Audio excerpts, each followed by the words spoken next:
They kicked my door in 6 days after I moved in, wearing green polos and acting like they owned the place. They weren't cops. They weren't city inspectors. They were from the damn HOA. And 7 months later, I stood in a courtroom and watched that same HOA get dissolved by a jury, after awarding us over $7 million in damages. It all started when I was still sleeping on an air mattress. The house was bare. No furniture yet. Just me, a busted coffee maker, and a few moving boxes. Then came that knock. No, not a knock. A pounding. The kind that makes your heart race before you even reach the peephole. 2 guys standing on my porch, arms crossed, one tall and built like a linebacker, the other short and twitchy, both wearing Ridgemont Ridge Community Council shirts, like they were badges of honor. "Compliance inspection," the short one says, clipboard already out like we were mid-citation. I laughed. "You sure you're at the right address?" I asked. My deed made it clear this property was outside HOA jurisdiction. I double-checked that before buying. Triple-checked, actually. That's when the big guy took a step forward. Into my house. I slammed the door, caught his boot in the latch. He smiled, like he expected me to fold. I told them to leave. They quoted some paragraph in some outdated guideline. I grabbed my phone, slipped out the side, circled to the driveway, and took a photo of their van. Ridgemont Ridge Enforcement Unit painted right across it. Cute. I walked back with my title papers in hand. No encumbrances, no covenants. Pressed them against the glass panel. They ignored it. Started measuring my grass with a damn folding ruler. That's when the sheriff's deputy arrived. Relief, right? Wrong. The tall guy greeted him by first name. My stomach dropped. It was his brother-in-law. But thank God for Ring doorbells. I had the whole thing on camera. The deputy acted bored, said it was a civil matter, and walked off. The HOA guys stuck around, marched around the backyard, then taped an orange citation to my sliding glass door. Something about unapproved fence color. My cedar fence wasn't painted. That was the violation. I scanned everything. The citation, the deed, the listing screenshots, the video, and sent it all to my cousin Laura. She's a real estate attorney, allergic to bullies. 10 minutes later, she called back, voice sharp. "Fence order's trash, but this, trespassing with property damage? Now we're talking."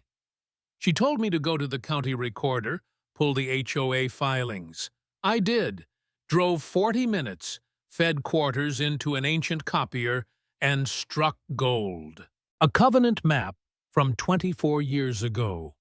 HOA boundaries ended at Oak Hollow Creek, 50 yards south of my property.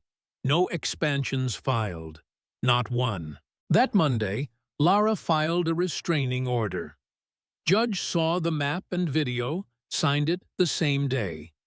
HOA agents were officially barred from stepping foot on my land. Thought it was over?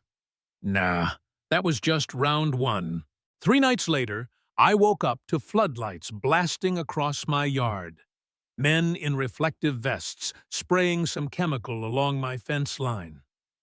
I grabbed my phone, hit record, and ran outside. "Fire hazard abatement!"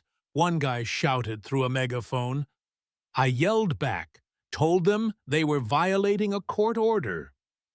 They laughed, then peeled off in a truck, gravel spinning behind them. Next morning, half my new sod was scorched black. Took a sample to the local nursery. They said it was adequate, a restricted herbicide requiring state certification. Yeah, I had it all on camera. Lara marched straight into emergency court, showed the judge the test results, the timestamps, the restraining order. He wasn't amused. Did Ridgemont Ridge obtain a permit for chemical treatment? The judge asked. HOA counsel fumbled. Judge ordered them to pay for full lawn restoration, added punitive sanctions, and referred the matter to the district attorney for potential environmental violations. Did they back off? Of course not. A week later, I got a bill, $378, for weed abatement services. Final notice, red stamped. I framed it, hung it by the door like a trophy. And that's when the neighbors started showing up. First came an older couple across the street, Mr. and Mrs. Langley, carrying a bundt cake and a folder. Inside were 10 years' worth of violation letters, many signed by the same tall enforcer who'd jammed his boot in my door. Their house wasn't even inside HOA lines, just across the creek. But they kept paying fines out of fear. We held a meeting at my place. 13 households, some sitting on paint buckets, shared their horror stories, being forced to remove solar panels, repaint mailboxes, replace drought-resistant plants with turf. All outside the HOA boundary, all intimidated into submission. Lara's eyes sparkled.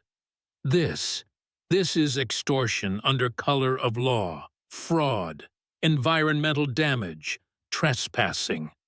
We've got a class action. By week's end, we had 29 plaintiffs.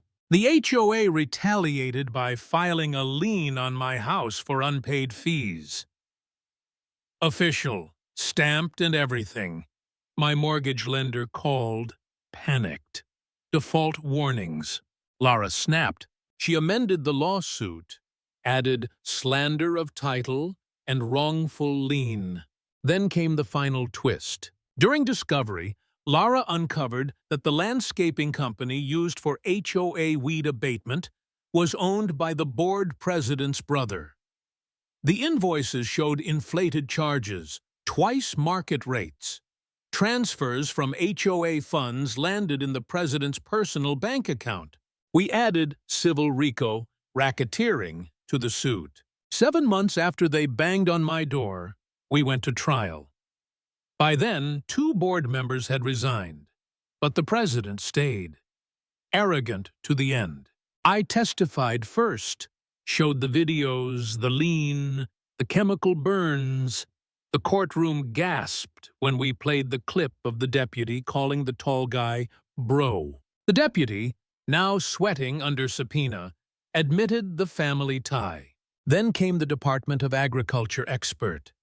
He explained how DeQuat, improperly applied, could reach the creek in hours, killing amphibians and contaminating the water. We showed photos, dead tadpoles, brown sludge. Then Lara brought in a forensic accountant. He'd tracked 5 years of inflated landscaping bills, matching deposits in the HOA president's personal accounts.